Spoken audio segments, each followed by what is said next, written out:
கிட்டத்தட்ட 60, 65 வருஷமா தமிழகத்தையும் தமிழக மக்களையும் வடிகட்டின முட்டாள்களாக மாத்தினது திராவிட இயக்கங்களும் திராவிட கட்சிகளும் தான். இந்த திக, நீதி கட்சி நீட்சியா இருக்கக்கூடிய திமுக, திமுக இருந்து பிரிந்து உருவான அதிமுக, இந்த கட்சிகளும் இந்த கட்சிகளுக்கு சம்பந்தப்பட்ட இயக்கங்களும் கடந்த காலங்கள்ல என்னென்னலாம் பண்ணிருக்காங்க, அவங்களுடைய வரலாறுகளை கொஞ்சம் எடுத்து பாருங்களேன். அவங்களுடைய தனிப்பட்ட அரசியல் தேவைகளுக்காக மக்களை நேர்மையற்றவர்களா மாத்திருப்பாங்க, கரப்டட் பப்ளிக்கா மாத்திருப்பாங்க. ஓட்டுக்கு காசு தருவாங்க இல்லையா, அதுவும் கிட்டத்தட்ட லஞ்சம் மாதிரி தான். அப்படி பல வருஷத்துக்கு முன்னாடி ஓட்டுக்கு காசு கொடுத்து அந்த மக்களையும், ஓட்டு போடக்கூடிய அந்த மக்களையும் தன்னுடைய கூட்டாளிகளாக மாத்தினது இந்த திராவிட கட்சிகள் தான். தமிழகத்தை பொறுத்த வரைக்கும் திமுக இல்லனா அதிமுக, இந்த ரெண்டு கட்சிகள்ல ஏதாச்சும் ஒரு கட்சி மட்டும்தான் ஆட்சிக்கு வர முடியும். இவங்க ரெண்டு கட்சி மட்டும்தான் ஆட்சி அதிகாரத்துல இருக்க முடியும். இந்த ரெண்டு கட்சிகளை தவிர்த்து வேறொரு புதிய கட்சியை வளர விடவே மாட்டாங்க, வரத்துக்கு விடவே மாட்டாங்க. இவங்களால தனி பெரும்பான்மை பெற்று ஆட்சி அமைக்க முடியாது. அதனால சின்ன சின்ன கட்சிகள் இருக்கும் இல்லையா,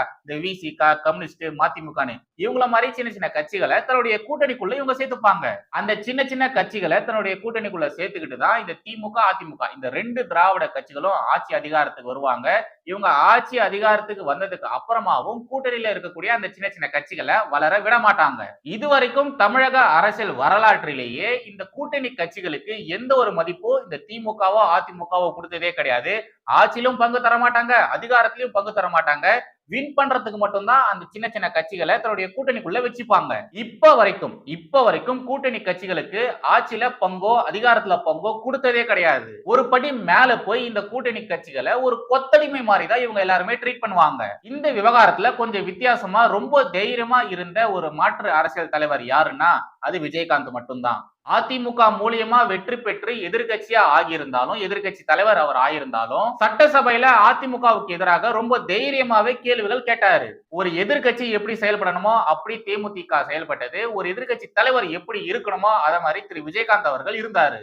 ஆனா பாருங்க, நம்முடைய தமிழக மக்கள் அந்த மகத்தான தலைவரை ஏத்துக்கவே இல்லை. நம்ம மூத்த குடி மக்களுக்கு தான் நேர்மையான, ஒழுக்கமான, நியாயமான அரசியல் தலைவர்களை கண்டாலே பிடிக்காதே. அப்படித்தானே இந்த திராவிட கட்சிகள் அவங்கள மாத்தி வச்சிருக்காங்க, ஒட்டுமொத்த தமிழக மக்களையுமே மாத்தி வச்சிருக்காங்க. 2019 நாடாளுமன்ற தேர்தல், 2021 சட்டமன்ற தேர்தல் வரைக்கும் திமுகவும் சரி அதிமுகவும் சரி அவங்க ஒரு நினைப்புல இருந்தாங்க, இதுக்கப்புறம் நம்மள அடிச்சுக்கிறதுக்கு யாருமே கிடையாது, இதுக்கப்புறம் நாம மட்டும்தான். ரஜினிகாந்த் அரசியலுக்கு வரமாட்டேன்னு சொல்லிட்டாரு, கமலஹாசன் எப்படி இருந்தாலும் நம்ம கூட தான் இருப்பாரு, திமுக தான் வந்து ஐக்கியமாவாரு, சீமான் வளர்றதுக்கு சான்ஸ் எல்லாம் கிடையாது, இந்த தமிழ் தேசியம் அப்படின்ற ஒரு அரசியல் தமிழகத்துல ஈடுபடாது, தேசிய கட்சிகளுக்கு எல்லாம் தமிழகத்துல இடமே கிடையாது அப்படின்ற மாதிரிதான் இந்த ரெண்டு கட்சிகளுமே நினைச்சிட்டு இருந்தாங்க. அவங்களுடைய அந்த ஒரு கனவுல மண்ணள்ளி போட்டு சமாதி கட்டுறதுக்கு அப்ப ஒரு தலைவன் வந்தான். ஐபிஎஸ் வேலையை விட்டுட்டு நான் மக்களுக்கு சேவை செய்ய போறேன்னு மறுபடியும் அவருடைய தாய் மண்ணான தமிழகத்துக்கு வந்தான். அப்படிப்பட்ட நேர்மையான கொம்பனை அடையாளம் கண்டுபிடிச்சு நீ அரசியலுக்கு வாப்பான்னு அப்படியே அவர் தூக்கின்னு வந்து RSS பாஜக, தமிழக பாஜக சேர்த்துடுச்சு. அந்த மனுஷன் தமிழக பாஜக சேர்ந்த ஒரு சில தினங்கள்ல துணைத் தலைவர் ஆனாரு, இன்னும் ஒரு சில மாதங்கள்ல தமிழக பாஜகவின் மாநில தலைவர் ஆனாரு. அந்த நேர்மையான கொம்ப நம்ம அண்ணாமலை தான். அவரு தமிழக பாஜக சேர்ந்த டே 1ல இருந்து இப்ப வரைக்கும், இந்த நாள் வரைக்கும் அவர் பண்ண எல்லா சம்பவங்களும் வரலாறு பேசும். சும்மாவா RSS கண்டுபிடிச்சு தமிழக பாஜக கொண்டு வந்து சேர்த்த ஆளாச்சு, பின்ன எப்படிங்க இருப்பாரு? போக்கிரின்னு ஒரு படம் இருக்கு இல்லையா, அந்த படத்துல ஒரு டைலாக் வரும், நேர்மையான போலீஸ் அதிகாரியை பார்த்தா உன்ன மாதிரி கிரிமினல்ஸ் நின்னடத்துல மூத்திரம் போவீங்க அப்படின்ற மாதிரி ஒரு டைலாக் வரும். அந்த டைலாக் வரக்கூடிய சீனையும் திமுகவின் முன்னாள் அமைச்சர் திரு செந்தில் பாலாஜி இருக்கார் இல்லையா, அவருக்கு நடந்த ஒரு நிகழ்வையும் மெர்ஜ் பண்ணி இப்ப ஏகப்பட்ட ரீல்ஸ் செம வைரலா போயிட்டு இருக்கு. பல கட்சிகளுக்கு, பல தேசிய கட்சிகளுக்கு தண்ணி காட்டின திமுக அதிமுக மாதிரியான கட்சிகளுக்கு தண்ணி காட்டினவர் தான் நம்முடைய அண்ணாமலை அவர்கள். அவருக்கு இன்னைக்கு பிறந்த நாள், அதுக்காக ஒரு சின்ன ஸ்பெஷல் வீடியோ தான் இந்த வீடியோ. எப்பொழுதும் எதிராசன் வடிவழகு என் இதய தொழுதால் இல்லை எனக்கெதிர் இல்லை எனக்கெதிர் இல்லை எனக்கெதிரே. ஸ்ரீமதே ராமானுஜாய நமஹா. எனதருமை தேசியவாதிகள் அனைவருக்கும் வணக்கம். எம்ஜிஆர் என்ற தலைவன் உருவாக எத்தனை வருஷமாச்சு, கருணாநிதி என்ற தலைவன் உருவாக எத்தனை வருஷமாச்சு, ராமதாஸ், அன்புமணி ராமதாஸ், திருமாவளவன் இவங்கள மாதிரியான அரசியல் தலைவர்கள் உருவாகிறதுக்கு எத்தனை வருஷமாச்சு? அவ்வளவு ஏங்க, இப்போதைய முதலமைச்சர் திரு ஸ்டாலின் அவர்கள், இப்போதைய துணை முதலமைச்சர் திரு உதயநிதி ஸ்டாலின் அவர்கள், இவங்கெல்லாம் ஒரு தலைவரா உருவாகிறதுக்கு எத்தனை வருஷமாச்சு? ஆனா அண்ணாமலை என்ற இந்த மாபெரும் தலைவன் உருவாவதற்கு முழுசா 5 வருஷம் கூட ஆகல. அதுக்குள்ளேயே முன்னாடி சொன்ன அந்த தலைவர்கள் அடைஞ்ச பேரும் புகழும் விட நம்முடைய அண்ணாமலை அண்ணாமலர்கள் பல மடங்கு அதிகமாவே அடைஞ்சிட்டாரு. இந்தியா முழுக்க அண்ணாமலைனா யாருன்னு எல்லாருக்குமே நல்லாவே தெரியும். ஆனா மேல சொன்ன அந்த தலைவர்கள் அவங்கள இந்தியா முழுக்க எல்லாருக்குமே தெரியுமானா சந்தேகம் தான், டவுட் தான். தலைவனுக்குன்னு ஒரு சில பண்புகள் இருக்கு. அந்த பண்புகள் யார்கிட்ட இருக்கு அப்படின்றத RSS ஈஸியா கண்டுபிடிச்சிடும். அப்படி RSS ஆல் கண்டுபிடிக்கப்பட்டு தேர்ந்தெடுக்கப்பட்டு வளர்க்கப்படும் ஒரு தலைவன் தான் அண்ணாமலை. நம்ம மோடியின் செல்ல பிள்ளை தான் அண்ணாமலை. இந்த இடத்துல திராவிட மூத்த பத்திரிகையாளர் திரு மணி அவர்கள் சொன்ன ஒரு விஷயம் தான் ஞாபகத்துக்கு வருது. அண்ணாமலை பத்தி அவர் சொன்ன ஒரு விஷயம் தான் ஞாபகத்துக்கு வருது. Politically Annamalai is a very very dangerous person. இதுவரைக்கும் தமிழக அரசியல் களம் பார்க்காத பவர்ஃபுல் லீடர்னா அது அண்ணாமலை தான். தமிழகத்துல பாஜகன்ற கட்சியை வளர்க்கறதுக்கு அண்ணாமலை என்ன லிமிட்டை வேணாலும் தாண்டுவாரு, எவ்வளவு எல்லைக்கு வேணாலும் போவாரு அப்படின்ற மாதிரி மணி அவர்கள் சொல்லியிருந்தாரு.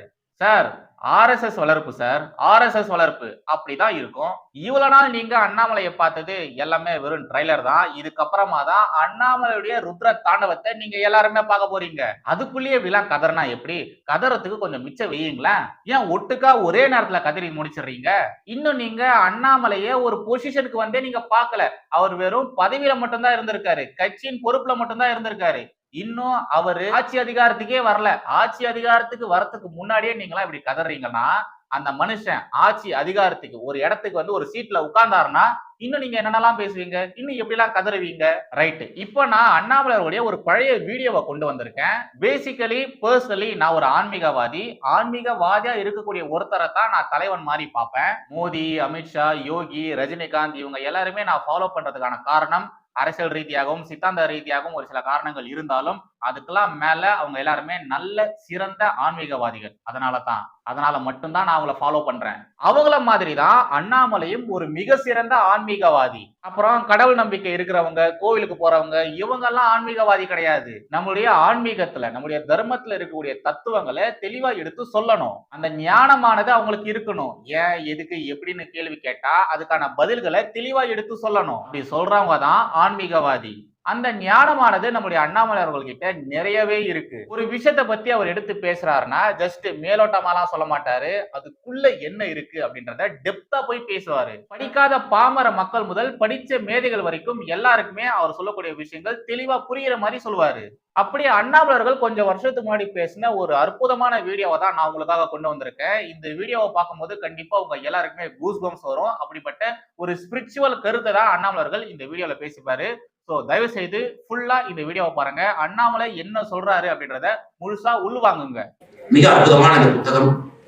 இந்த 10 குணங்களையும் கூட இது ஒரு லைஃப் டைம் ஆஃப் பிராக்டிஸ் வேண்டும் என்ற என்னுடைய தனிப்பட்ட கருத்து. படிப்பது, வாசிப்பது இருந்தாலும் கூட இதை அனுபவித்து நம்முடைய வாழ்க்கையிலே கொஞ்சம் கொஞ்சமாக மாற்றத்தை கொண்டு வரும் பொழுது நம்முடைய விவேக் அக்னிஹோத்ரி அவர்கள் சொன்ன அந்த விஸ்வ குரு நிலைக்கு இந்தியா செல்ல வேண்டும் என்றால் இந்தியாவில் இருக்கக்கூடிய மனிதர்கள் விஸ்வ குருக்களாக மாற வேண்டும் என்பது நம்முடைய பாரத பிரதமர் இந்தியா விஸ்வ குருவாக மாற வேண்டும். விஸ்வ குருக்கள் இந்தியாவிலே மாற ஆரம்பித்தார்.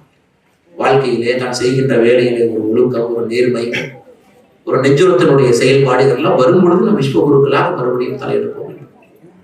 இதை நம்முடைய ஆன்மீகத்துல தினமும் கூட இந்த 10 குணங்களை நாம் சொல்லிக் கொண்டிருக்கிறோம். நம்முடைய ஆன்மீகத்துல, நம்முடைய கலாச்சாரத்துல நமக்கு இந்த 10 குணங்கள் என்பது புதிது கிடையாது.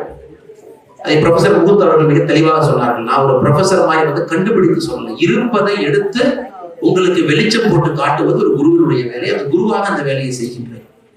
இதெல்லாம் ஆண்டாண்டு காலமாக இதை நம்முடைய முன்னோர்கள் வழிநடத்தி கொண்டிருக்கிறார்கள்.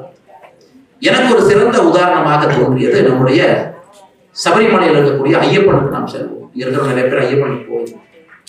ஆனா ஐயப்பனுக்கு 2 விதமான மனிதர்கள் போறாங்க. ஒரு மனிதர் வந்து ஊரே ஐயப்பனுக்கு மாலை போடுறாங்க, நானும் மாலை போடுறேன் அப்படின்னு ஒரு குரூப் இருப்பாங்க.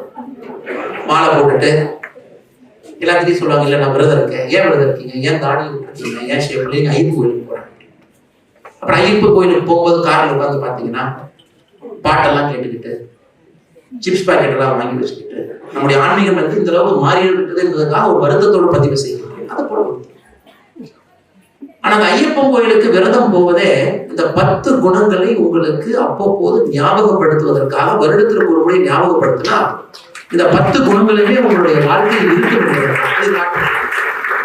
அதனாலதான் நம்முடைய ஆன்மீகத்துல அந்த ஐயப்பன் கோயிலுக்கு போறது பாத்தீங்கன்னா எல்லாமே நம்முடைய ஆன்மீகத்துல ஒரு நம்பரா வச்சிருக்கு. 48 நாள் விரதம் இருக்க வேண்டும். 2 நெய் தேங்காய் எடுத்திருக்கும். அது யாருக்குமே தெரியாது. 48 காலம் ஏன் விரதம் இருக்கும்?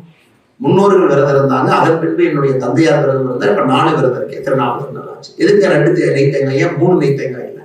அது இன்னைக்கு எல்லாமே 2 நெய் தேங்காய் எடுத்துட்டு போகணும்னு சொல்லியிருக்காங்க. ஏன்னா என்னுடைய சாமியை சொல்லியிருக்காங்க. அதனால இப்ப விஞ்ஞானத்துல இப்ப நாம சொல்றோம், இந்த உச்சபட்சமான கலாச்சாரத்தினுடைய மாற்றத்துல விஞ்ஞானம் வந்த பிறகு ஒரு மனிதனுடைய செல், அந்த செல் உங்களுக்கு ஒரு நாளைக்கு நீங்க உட்கார்ந்து பொழுது உங்களுடைய செல் அழிந்து கொண்டிருக்கிறது, புது செல் உங்க உடம்புல உருவாயிட்டு இருக்கு.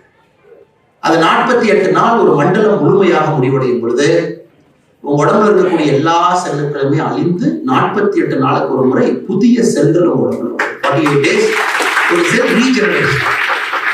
அப்ப 48 அந்த மண்டல காலத்திலே ஒரு வேலையை முழுமையாக நாம் செய்யும் பொழுது 48 நாள் அந்த குழந்தைய இந்த வேலையை நீ செய்யணும், 48 நாள் நீ இந்த கோச்சிங் பண்ணணும், 48 நாள் ஆரம்ப காலத்துல நீங்க கர்நாடிக் சங்கீதம் கத்துக்கணும். அந்த காலத்துல அப்படித்தான் எதை செய்தாலும் கூட 48 நாள் தொடர்ந்து செய்ய வேண்டும். அதனாலதான் கோயில்ல நம்முடைய சிலையை வைத்து உயிர் கொடுப்பதற்கு 48 நாள் மண்டல பூஜை நடத்துகிறோம். இந்த 48 நம்முடைய ஆன்மீகத்துல ஒரு நம்பர். அதனாலதான் ஐயப்பன் கோவிலுக்கு 48 நாள் விரதம் இருந்து உங்களுடைய உடம்பை வருத்தி கொண்டு நீங்கள் ஐயப்பனுக்கு பார்ப்பதற்கு செல்லும் பொழுது நீங்கள் ஒரு புதிய மனிதனாக நீங்கள் உருமாறுகின்றீர்கள் என்பதற்கான ஒரு அர்த்தம். அப்ப இரண்டாவது, சரி எதுக்கு நாம ஒரு கருப்பு வேட்டி போடுறோம், கருப்பு சட்டை போடுறோம், அது எதற்காக நாம் சாப்பிடக்கூடாதுங்கிறாங்க. காலையில குளிர் தண்ணியில குளிக்கணும், கோல்டு வாட்டர்ல குளிக்கணுங்கிறாங்க, 4 மணிக்கு எந்திரிக்கிறாங்க. அதெல்லாம் எதுக்கு சார்? நான் என் உடம்புல நல்லா இருக்கேன், நான் சுடு தண்ணியில ஹீட்டர் போட்டு குளிச்சுக்கிறேன், நான் 10 மணிக்கு எந்திரிக்கிறேன், நான் யாருக்கு எந்த தீங்கும் பண்ணல. அதையே நீங்க இன்சிஸ்ட் பண்றீங்க. அதெல்லாம் எங்கர் ஜெனரேஷன், குறிப்பா அந்த ஜெனரேஷன் எக்ஸ் அவங்க நிறைய கேட்கிற கேள்வி, எதுக்கு அதை பண்றீங்க? ஒரு மனிதனுடைய உச்சகட்ட இவால்வ்மெண்ட் இப்ப இதுல சொல்றாரு, பக்தியன் ஞானத்துக்கு சொல்றாரு நம்முடைய ப்ரொஃபசர் பி.ஆர். முகுந்தையா. அதாவது நீங்களாகவே உங்களுடைய உடம்புக்கு ஒரு தண்டனை கொடுக்குறீங்க. உங்கள் வீட்டுல எங்க எல்லா இடத்துலயும் உணவு இருக்கு, அறுசுவை உணவுகள் இருக்கு, குக் இருக்காங்க, ஆப்பிள் இருக்கு, ஆரஞ்சு இருக்கு. ஆனால் 48 நாட்கள் நீங்க இதை சாப்பிட மாட்டேன் என்று முடிவெடுத்திருக்கிறீர்கள். அதான் உடம்புக்கு ஒரு வருத்திக்கிறீங்க. பஞ்சு மெத்தை இருக்கு, ஆனா மெத்தையின் மீது படுக்க மாட்டேன், கீழே பாய போட்டு தரையில தான் படுக்க. பணம் இருக்கு, எந்த மாதிரி நான் செப்பல் வாங்கலாங்கிறீங்க, ஆனா செப்பல் போடாம 48 நாள் நடந்து போவாங்க. இல்ல எனக்கு பெரிய பெரிய பாத்ரூம் இருக்கு, டாய்லெட் இருக்கு, நான் ஹீட்டர் வாங்கிக்கலாங்கிறீங்க. ஆனா 48 நாள் நான் குளிர்தண்ணியில குளிச்சு என்னுடைய உடம்புக்கு ஒரு சின்ன ஒரு வருத்தத்தை கொடுத்து உண்மையான ஆன்ம நிலையை நோக்கி என்னுடைய உடம்பை கொண்டு செல்வதற்கு ஒரு பச்சை தண்ணீர்களை குளிப்பேன். இதெல்லாம் பார்த்தீங்கன்னா இருக்கு, ஆனா இல்ல. பக்தியில சொல்றாங்க டிட்டாச்ட் அட்டாச்மெண்ட். எல்லாமே இருக்கு, ஆனா அது ஒரு டிட்டாச்மெண்ட்.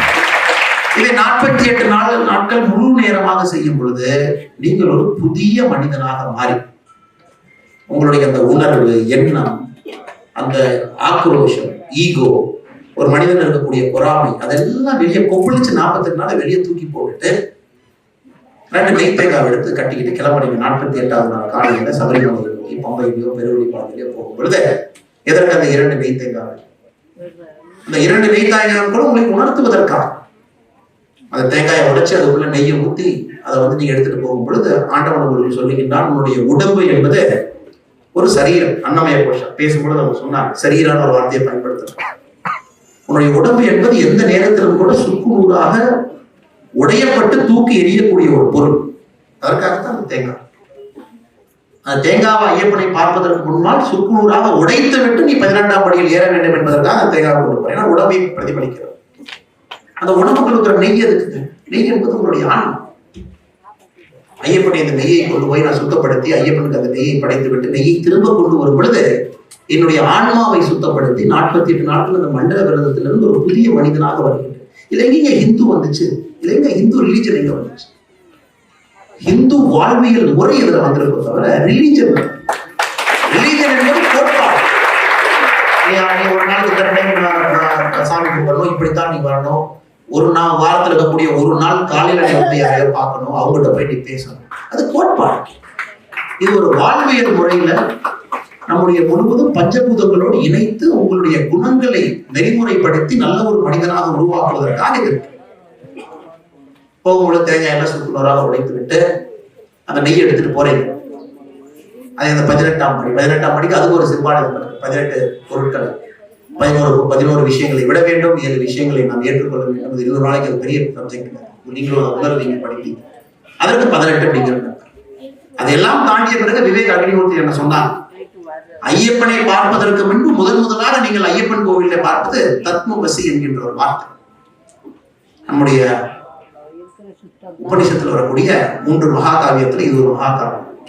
தத்மவசி என்று சொல்கின்றோம். தத்துவமசி என்றால் நீ யார் என்று நினைக்கின்றாயோ நீதான் அது என்கின்றோம்.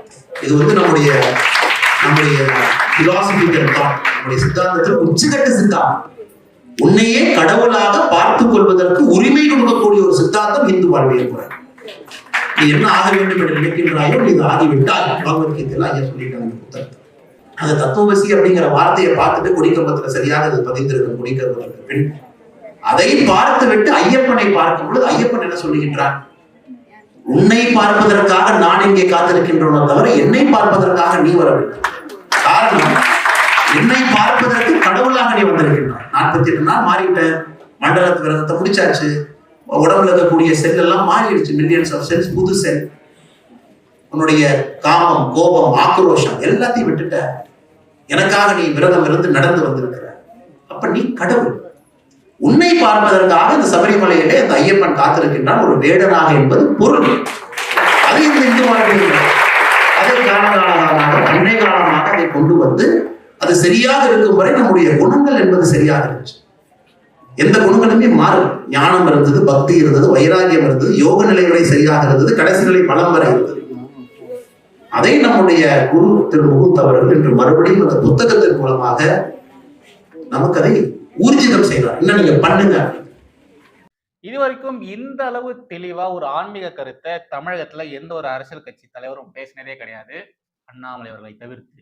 நீங்களே பார்த்திருப்பீங்க, இங்க இருக்கக்கூடிய திராவிட அரசியல் கட்சி தலைவர்கள் ஹிந்து மத நம்பிக்கைகளை கொச்சைப்படுத்துற மாதிரி பேசுவாங்களே ஒழிய, இது மாதிரி ஹிந்து மதத்துல இருக்கக்கூடிய ஆன்மீக ரீதியான கருத்துக்கள், அறிவியல் ரீதியில இருக்கக்கூடிய ஆன்மீக ரீதியான கருத்துக்களை எடுத்து பேசினதே கிடையாது.